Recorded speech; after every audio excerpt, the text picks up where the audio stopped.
இந்த விபூதிக்கு என்ன பெருமை நினைக்கிறீங்க? திருவண்ணாமலையில் ஒரு கோபுரம் பார்க்குறீங்கல்ல, அம்மணி அம்மாள் கோபுரம்னு ஒரு கோபுரம் இருக்கு. இந்த அம்மணி அம்மாள் கோபுரத்தில் என்ன பெருமைன்னா, அந்த அம்மா சாதாரண சிவனடியார், சாதாரண பக்கத்து கிராமத்தில் இருந்தாங்க. வந்தாங்க, திருவண்ணாமலைக்கு வந்தோன்னே மனசு என்னமோ திருவண்ணாமலையிலேயே தங்கணும்னு முடிவு பண்ணாங்க. கிழக்கு கோபுரம் கட்டணும்னு முடிவு பண்ணுறாங்க. சாதாரண அம்மாட்ட என்ன இருக்கும்? ஒன்றுமே இருக்காது, ஒன்றுமே இருக்காது. அங்கங்கே போய் கையேந்தி கோபுரத்தை கட்டுறாங்க. பாதி தூரம் கட்டி முடிச்சோன்னா மைசூர் மகாராஜாட்ட போய் பாதி கொஞ்சம் காசு வாங்கி அதுக்கப்புறம் கட்ட முடியல.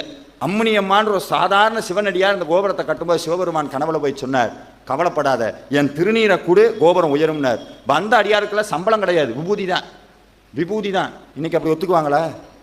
இன்னைக்கு ஒத்துக்குவாங்களா? ஆனால் அப்படி இருந்தாங்க.